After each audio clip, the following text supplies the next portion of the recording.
and welcome back to my channel. In today's video, I'm going to be giving you 5 tips on how to avoid falling for flight attendant job scams. If you're new here, hello and welcome. My name is Andy and I hope that you're going to enjoy my content. Stick around and hit that subscribe button.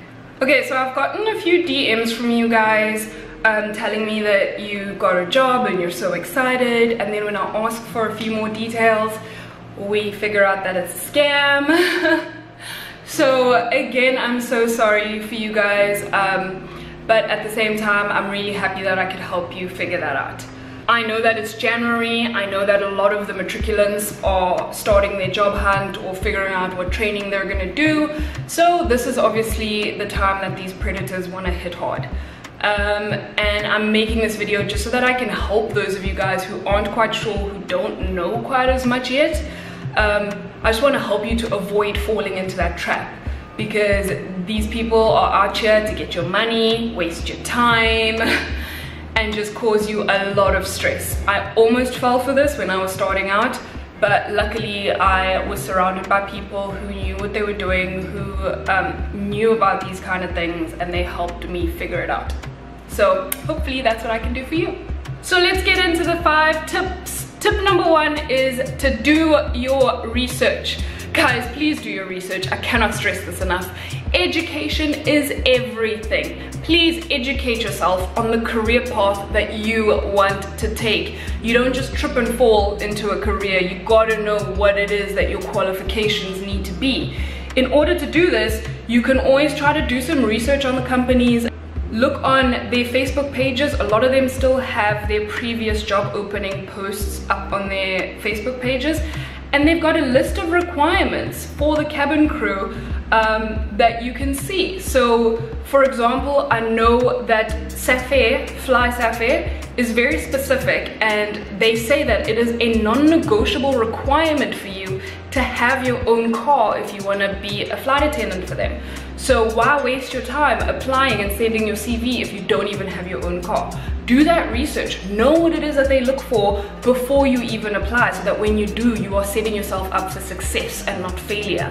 What I did when I was first researching being a flight attendant, I actually got lucky. I called SAA and I got hold of one of the ladies in, I don't know if she was actually in cabin services or what she was part of, but she spent about a good 15-20 minutes on the phone with me, just telling me what flight attendants do and what the requirements are and what it is that we like, how exactly the job works, if you know what I mean. I was really lucky, so I really appreciated that conversation with her. I also had a friend that worked at Mango who spent a good hour on the phone with me, just letting me know, like, listen, in South Africa we don't actually have layovers. You probably won't be in Cape Town for 3 days. You're probably gonna be home every night. Because I was just asking her like a few silly questions. I was just very curious on how everything works.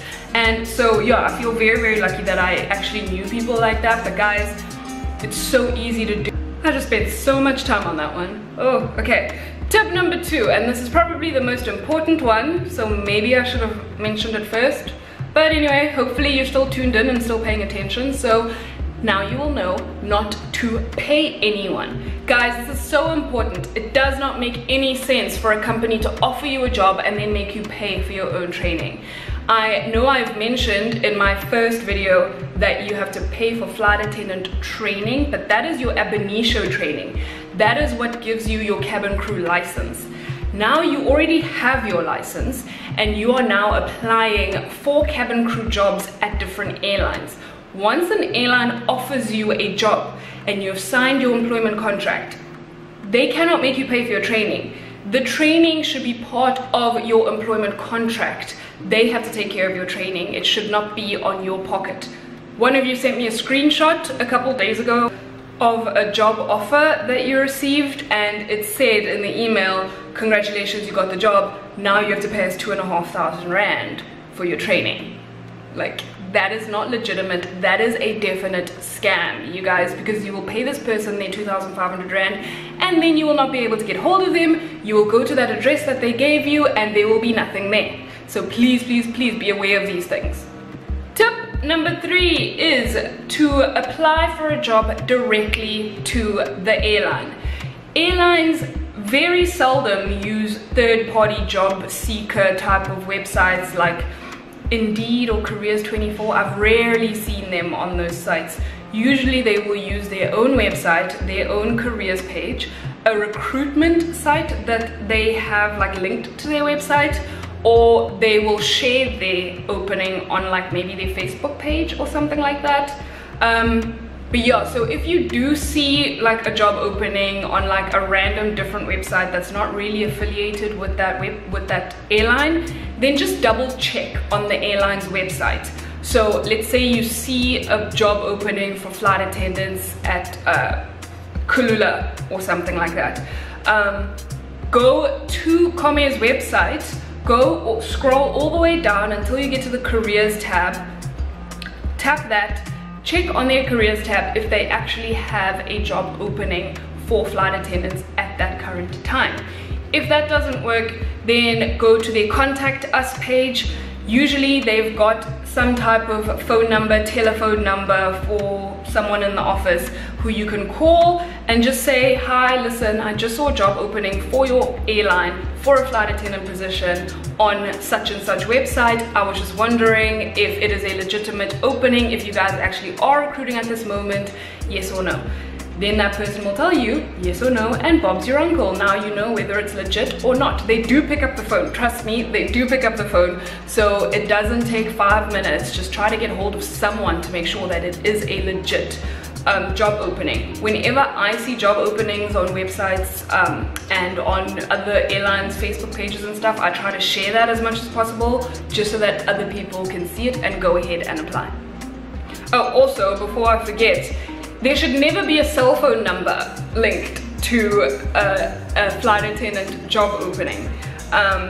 So that is a bit sketchy. If someone says, yeah, we're looking for flight attendants, blah, blah, blah, to apply, call this cell phone number or WhatsApp your CV to this cell phone number. Like if they're mentioning a cell phone number and WhatsApp, you should be worried. It should only be an office telephone number and a company email. On that note, tip number 4 is be aware of fake email addresses. If you are applying to a flight attendant position and let's say you see one that says Mango Airlines is looking for flight attendants, email your CV to Bob at mailbox.co.za or bob@hotmail.co.za. That should raise red flags and alarm bells should be ringing straight away, because that email does not sound professional at all. It is not affiliated or linked with the actual airline at all. If it is a Mango Airlines type of job opening, then shouldn't the email have something to do with Mango? But yeah guys, emails like at mailbox.co.za or at hotmail.co.za are usually a huge red flag, and just look out for those. And if you see that next to this job opening, you should know that it is definitely fake. Last but not least, tip number 5 is please be logical. Okay, there's so many of these scams that you could avoid just by paying attention and seriously just using your common sense. Some of these scams just make it so glaringly obvious that they're not legit that I'm actually shocked that some people are still falling for them. Because like the same screenshot I was sent a couple of days ago, it actually said that you are required to have 5 years working experience and a cabin crew license, but you don't. So now you have to pay 2,500 Rand for training. Guys, if a job requires you to have 5 years working experience and you don't, and you didn't even go for an interview, isn't that a bit strange? Most airlines won't even consider you if they see that you're just out of training and they specifically said 5 years working experience for another airline or whatever it is. So yeah, just please be smart. Also look out for yourself. At the end of the day, there's only so much that we can do. There's only so much that my advice can do for you. Look out for yourself. Just think twice before you go ahead and fall for any of these scams. Unfortunately, I do know that there are a few people who have fallen for these scams, and if it's already too late and you've already sent someone money and now their phone is off and this and that, then please go to your nearest police station. I think that is the only thing you can do, and hopefully they'll be able to help you. Moral of the story, guys, please don't fall victim to these creeps and these criminals and these scam artists. They're only out here to use you for your money. And just be smart, look out for yourself, because if you do fall for these scams, you're going to be the one who ends up with no job, no money, and no hope. And we don't want that. We want you to join us and become a fellow flight attendant. Anyway, I wish you all the absolute best of luck as you move forward and try to become a flight attendant. I'm sorry for going off on tangents when I explain stuff, but thank you if you have made it this far into the video. You're a real champ. Anyway, thank you so much for watching this video. I hope that you guys have an amazing weekend. Be kind and spread good vibes. I will see you on the next video. Thanks again.